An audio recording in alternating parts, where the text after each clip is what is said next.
जय लक्ष्मी माता। मैं एक लक्ष्मी माता का कथा सुनाने जा रही हूँ। जय लक्ष्मी माता। प्रेम से बोलिए लक्ष्मी माता की जय, विष्णु भगवान की जय। एक किसान थे। वो किसान प्रतिदिन लक्ष्मी माता और विष्णु भगवान का पूजा किया करते थे। प्रतिदिन बिना पूजा के वो घर से बाहर नहीं होते थे। वो जो किसान थे वो सुबह उठते थे, दतमन करके और क्रियाकर्म करके और लक्ष्मी माता के और विष्णु भगवान की पूजा करते थे। पूजा करके ही घर से बाहर होते थे और जो भी काम करने जाते थे वो किसान, तो उन्हें जो पैसा मिलता था वो पैसा लाकर प्रतिदिन लक्ष्मी माँ पर धर देते थे। लक्ष्मी माँ के साक्षी मानकर और लक्ष्मी का माँ के पास रख देते थे। वो पैसों में से उन्हें बढ़ंती मिलता था, बरकत मिलता था। उन्हें बहुत आनंद मिलता था कि हम लक्ष्मी माँ पर धर के और बहुत अच्छे कार्य करते हैं। लक्ष्मी माता भी खुश थे कि जो भी दो पैसा कमाता है मेरे पास रख देता है, उस जगह से उठाकर वो कोई कार्य करता है। उसी तरह वो किसान करते थे।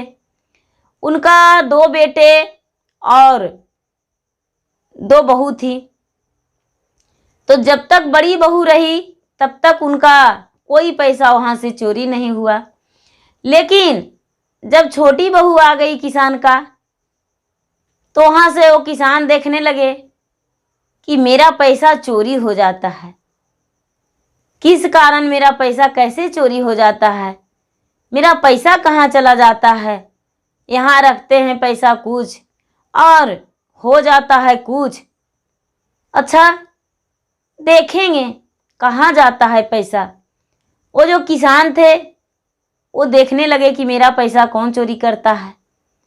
मेरा पत्नी तो कभी छूती नहीं है, मेरा बेटा तो कभी लेता नहीं है बिना पूछे, मुझसे मांगता है ज़रूरी पड़ता है तो मेरा पैसा कौन चोरी करता है। लेकिन किसान जब देखने लगे तो देखते हैं कि छोटी बहू पैसा वहाँ से उठा लेती है। प्रतिदिन वो पैसा 2, 4, 5 रुपये उठाकर धर देती थी, अपने जमा करती थी। वो जो किसान थे वो सोचे, आहा जो मेरी बहू है कितना गलत करती है, कितना नाजायज करती है। यदि कोई जानेगा, कोई घर में देख लेगा, बड़ी बहू जानेगी तो झगड़ा करेगी कि तुमने तो पैसा चुरा लेती हो मेरे पिताजी का। बेटे भी जानेगा तो बेटे का भी दर्द होगा। हे लक्ष्मी माता, लाज बचा के रखिएगा। आप ऐसा कीजिए कि जिसमें उसका हाल कोई नहीं जाने। हे लक्ष्मी माता, वो चोरी करती है। वो बेचारे जो ससुर थे वो लक्ष्मी का ही प्रार्थना करने लगे। लेकिन लक्ष्मी माता कहाँ चुप बैठने वाले हैं। लक्ष्मी माता तो खुद लक्ष्मी हैं, तो उनका जो सामने धन रखा हुआ है वो चोरी करेंगे तो लक्ष्मी माता भी चुप नहीं रहे।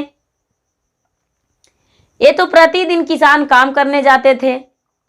लेकिन ये लक्ष्मी माता एक बुढ़िया का रूप धर के आए। एक बुढ़िया भीख मांगने वाली रूप धर के आए और रूप धर के और उसके दरवाजे खटखटाए। दरवाजे जब खटखटाए तो बोले, क्या है, कौन है। सुबह सुबह दरवाजे खोले। इसका सास तो देख रहे हैं कि एक बूढ़ी माता है।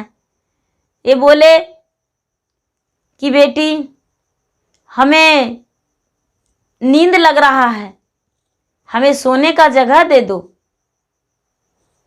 बोले आपका नींद लग रहा है? तो हाँ, हम रात पर सड़क पे बैठे थे, रास्ते पे हवा में, खुली हवा में रह गए, मेरा नींद नहीं पूरा हुआ है। हम यदि तूने सोने का जगह दे देगी तो हम बहुत सारा आशीर्वाद देंगे। इसको जो सास थे वो कहने लगे कि बहन जी हम सोने का जगह दे देंगे, लेकिन आप अपना आशीर्वाद अपना ही पास रखिए। कोई बात नहीं, आपका कृपा से मेरे घर में किसी चीज़ का कमी नहीं है।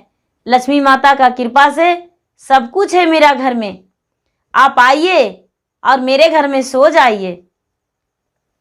ये जो सास थी वो बिछावन लगा दी, लेकिन बड़ी बहू भी बोली कि माता जी आप सो जाइए, मेरे घर खाना भी खा लीजिएगा, आपको चरण भी दबा देंगे। छोटी बहू थी वो बोली कि नहीं नहीं, आपका चरण हम दबा देंगे, मुझे आशीर्वाद दीजिएगा।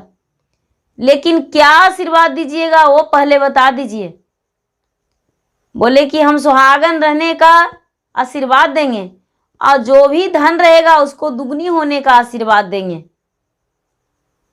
बोले हमें आशीर्वाद दीजिएगा। ये जो बड़ी वाली थी वो बोली कि कोई बात नहीं माता जी, उसी को आशीर्वाद दे दीजिएगा, लेकिन हम आपको चरण दबा देंगे। आप क्योंकि रात भर खुली हवा में रह गए, आप पता नहीं कहाँ कहाँ से चल के आए, थक गए होंगे। ये जो उसको सास थी वो भी थोड़ी सी चरण दबाई लक्ष्मी माता को।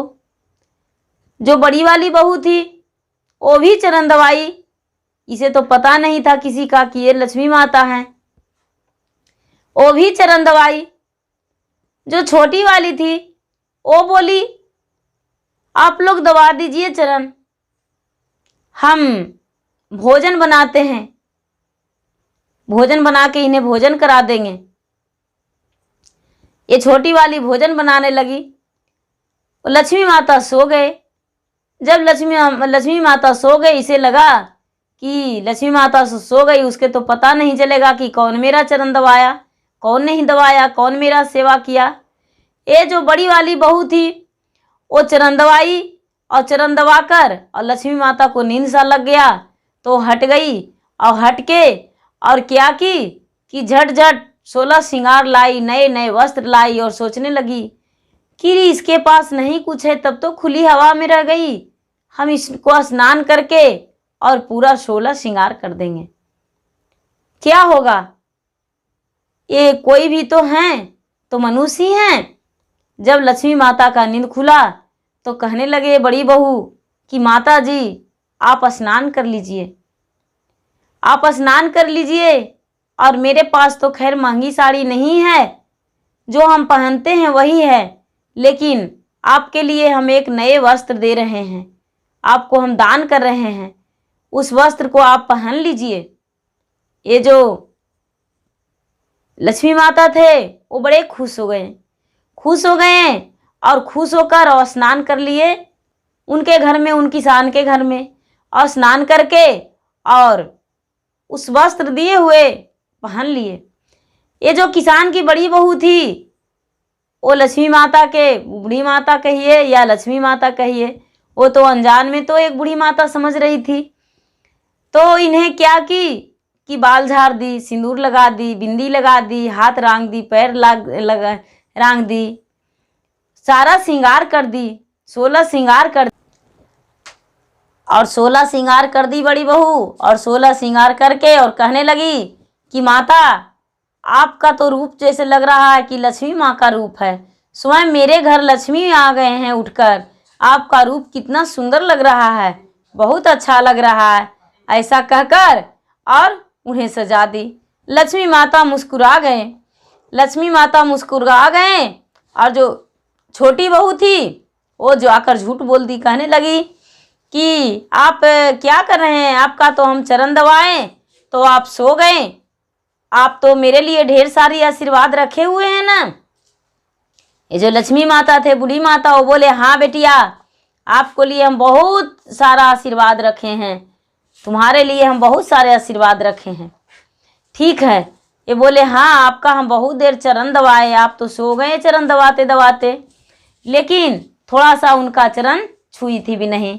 ये झूठ बोली और बोली कि ठीक है, आपके लिए हम भोजन 56 प्रकार ला रहे हैं। ये जो बड़ी बहू थी वो बोली कि माता मेरे घर सूखी रूखी बनती है, जो भी आप भोजन कर लीजिए और भोजन करके ही मेरे दरबार से जाइएगा। ये जो छोटी वाली थी वो बोली नहीं, आपके लिए तो हम खीर बनाए हैं, पूड़ी बनाए हैं, सारी चीज़ बनाए हैं, बहुत सारे पकवान बनाए हैं, आप भोजन कीजिए। बहुत सारा पकवान लाके दी बनाकर और बनाकर लाकर दी लक्ष्मी माता के सामने। लक्ष्मी माता भोजन कर लिए और भोजन करके और जाने लगे तो ये छोटी वाली कहने लगी कि आप तो बोले थे कि हम आपको बहुत सारे आशीर्वाद देंगे, तो आशीर्वाद कहाँ दिए? बोले नहीं नहीं, हम जाने से पहले तुम दोनों का आशीर्वाद देकर जाएंगे, ऐसे नहीं जा सकते हैं। बोले कि जाओ बेटी, तुम्हारे पास जो भी धन है एक मटकी में करके ले आओ और कपड़ा से छुपा कर रखना, मेरे नज़रों में नहीं रखना, कपड़ा से छुपा देना। जो बड़ी बहू थी उसके पास जो भी पैसे था, गहने था, वो मटकी में डाल दी। और मटकी में डाल दी तो उसका मटकी तो मैं पता भी नहीं चला कि पैसा है गहना है। ये जो छोटी वाली थी तो ये तो चोरनी थी, तो ये मटकी में डाली तो इसका मटकी में गहने और पैसे से भर गया और लाके और धर दी। इसको ये भी नहीं समझ में आया कि दुगना होगा तो कहाँ होगा। ला के धर दी और धर के बोली कि माता जी हम ला के रख दिए। दोनों अपना अपना मटकी पे चिन्हा दे दिए कि ये मेरा मटकी है, ये मेरा मटकी है। ओ लक्ष्मी माता दोनों के मटकी पे हाथ रख दिए, हाथ रख दिए और हाथ रख के और बोले कि धन धान से भरे रहे, जिसके घर ना रहे उसके घर धन धान से भरे रहे, ऐसा कह के आशीर्वाद दिए। आशीर्वाद दिए तो ये जो चोरी करती थी उसका तो बिल्कुल राख हो गया, घड़ा में कुछ भी नहीं रहा, राख भर गया। और इसके घड़ा में दुगना धन हो गया, इसके घड़ा में पूरा पैसा और गहना से भर गया बड़ी वाली को। तो दोनों अपना अपना मटकी उघार के देखने लगे तो वो राख पाकर पूरा पीट पीट के रोने लगी और पूरा गुस्साने लगी कि आप कौन हैं, मेरे घर में आए हैं, मेरा कंगाल कर दिए, मेरा धन सारा धन को राख बना दिए। आप तो बोले थे कि दोगुना, लेकिन मेरी जो बड़ी जेठानी थी वो तो आपको रूखी सूखी भोजन कराने को लिए बोली और हमने तो आपको इतना प्रकार के भोजन करवाए, आपसे आशीर्वाद लेने को लिए वो नहीं बोली थी, हम बोले थे, लेकिन फिर भी उसे आप आशीर्वाद दिए, उसका धन दोगुना हुआ और मेरा धन सब भस्म हो गया। ये लक्ष्मी माता जो थे वो लक्ष्मी माता अपना रूप में आ गए। अपना रूप में कमल पर बैठे हुए लक्ष्मी माता विराजमान हो गए, हाथ में पुष्प लिए और कहने लगे कि देखो मैं कौन हूँ, मेरा रूप देखो। तूने तो एक बुढ़िया समझ के सेवा की, लेकिन हम खुद लक्ष्मी स्वयं हैं। तूने तो गलत करती हो, तुम्हारा जो धन था वो चोरी का था, बेईमानी का था, और इसका जो धन था वो मेहनत किया हुआ धन था। इसके पति जो लाता है वही में ये खुश रहती है, तुम्हारे पति कमाता है उसमें तुम्हारा खुशी नहीं है। तूने तो ऐसा किया कि जो तुम्हारे घर में धन आता है उसमें भी तू चोरी करती हो और चोरी करके और जमा करती थी, इस कारण तुम्हारा जो धन था वो सब बिलाप गया, विलास हो गया, सब विलाप हो गया, खत्म हो गया, कुछ नहीं रहा तुम्हारे पास, विनाश हो गया। और जो सच का धन है वो दोगुना हो गया, तुम्हारे पास जो धन था वो खाक हो गया, छाय हो गया, अब तुम कुछ नहीं कर पाओगी। ये जो छोटी बहू थी वो लक्ष्मी माता के चरण धर के और लिपटा लिपटा रोने लगी कि माता मुझे माफ़ कर दीजिए, हमने गलती किया था और गलती कर ही रहे थे, प्रतिदिन गलती करते थे, लेकिन अब से ऐसा नहीं करेंगे, आप जैसा कहेंगे वैसा हम करेंगे।